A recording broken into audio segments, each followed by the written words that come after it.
Hello, everybody. My name is Zoya Aga, and my presentation is on ancient Egypt.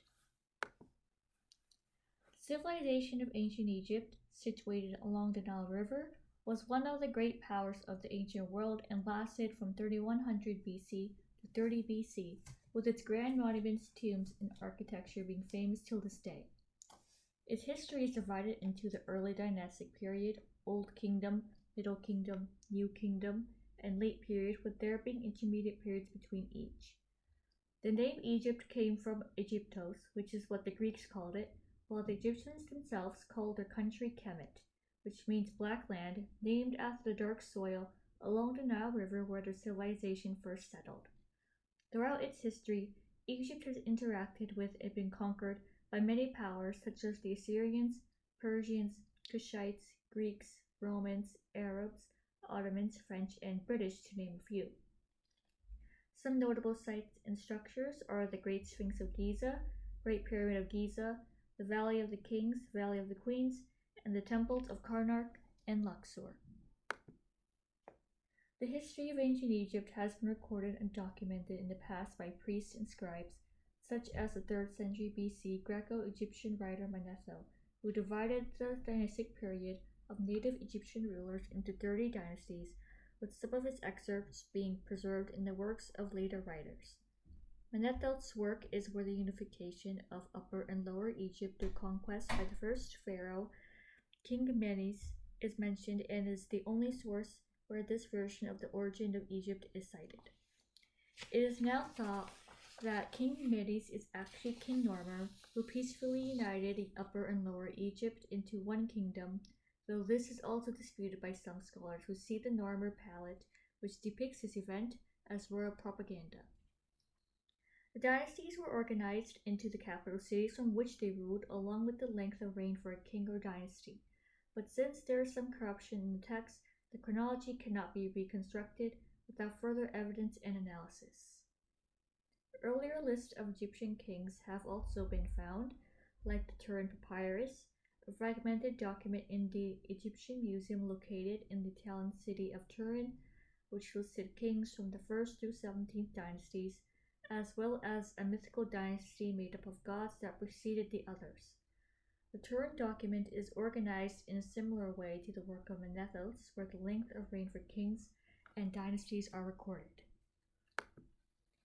Archaeologists have found many artifacts and excavated a number of sites using different methods.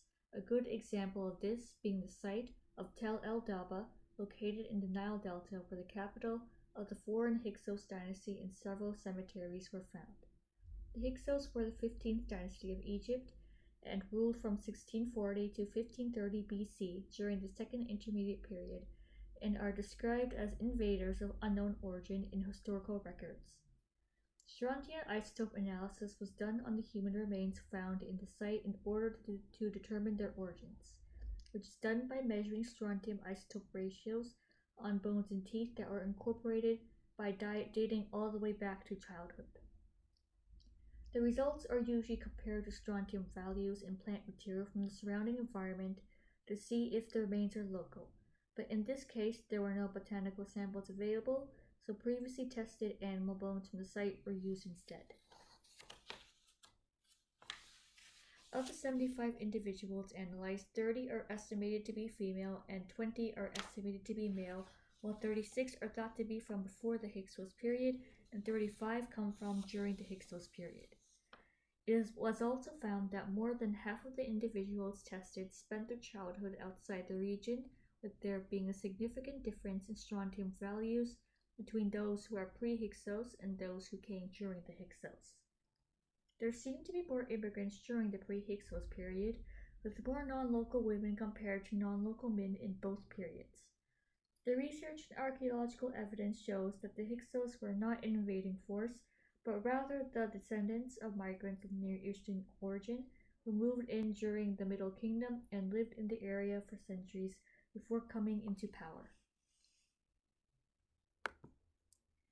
Ancient Egypt was also a cradle of medical knowledge, with there being both literary and archaeological evidence in the form of writings from past historians and preserved ancient documents.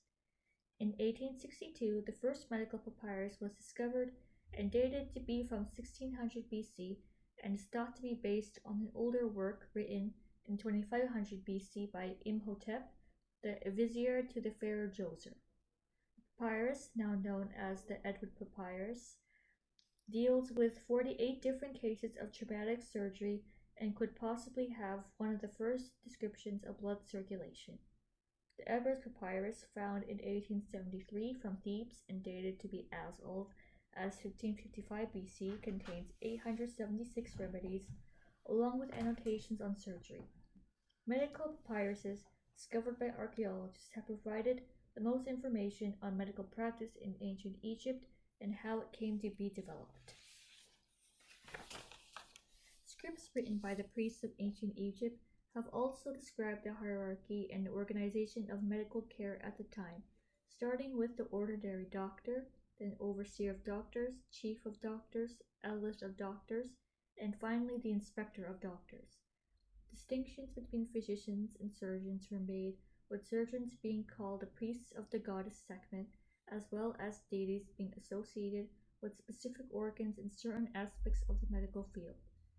For example, the gods Tart and Hathor were associated with childbirth and its complications, the goddess Sekhmet associated with infectious disease, god Horus associated with snake bites and toxicology, while the god Isis, Nephthys, Neith, and Selk were associated with organs such as liver, lungs, stomach, and intestines respectively. Thank you for listening to my presentation about the ancient culture of Egypt.